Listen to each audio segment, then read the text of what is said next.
கன்னியாகுமரியில் நடைபெற்ற சமத்துவ பொங்கல் நிகழ்ச்சியில் நாடாளுமன்ற உறுப்பினர் விஜய் வசந்த் கலந்து கொண்டார்.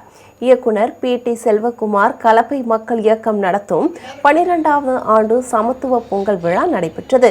கன்னியாகுமரியில் நாடாளுமன்ற உறுப்பினர் விஜய் வசந்த், சபாநாயகர் அப்பாவு, நடிகை தேவயானி ஆகியோர் நிகழ்ச்சியை தொடங்கி வைத்தனர். இதில் மேயர் மகேஷ், சுவாமி பூஜித் குரு பால பிரஜாதிபதி அடிகளார், மலங்கரை கத்தோலிக்க ஆயர் வின்சென்ட் மார் பவுல் உட்பட ஏராளமானோர் கலந்து கொண்டனர்.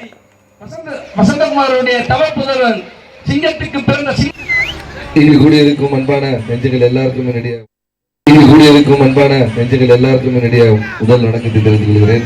இந்த சமத்துவ பொங்கலில் உங்கள் எல்லாரும் சந்திப்பதில் மிக மகிழ்ச்சியாக இருக்கிறது. கிட்டத்தட்ட 12 ஆண்டுகளாக இதை தொடர்ந்து நடத்தி கொண்டிருக்கும் அந்த பி.டி. செல்வகுமார் அவர்களுக்கும், அதாவது 100 பானையில் ஆரம்பிச்சு இன்னைக்கு 3000 பானை வருதுன்னா, நீங்கள் இந்த பொங்கல் மட்டுமல்ல, இந்த நிகழ்ச்சியின் மீது வைத்திருக்க நம்பிக்கை தான் காரணம்.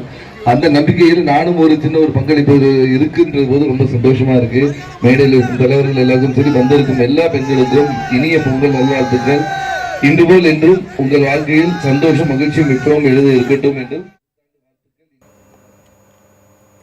இதைத் தொடர்ந்து கன்னியாகுமரி மாவட்டம் 5 கிராம பகுதியில் தொகுதி மேம்பாட்டு நிதியிலிருந்து புதிதாக கட்டப்பட்ட அங்கன்வாடி மையத்தை கன்னியாகுமரி நாடாளுமன்ற உறுப்பினர் விஜய் வசந்த் திறந்து வைத்தார்.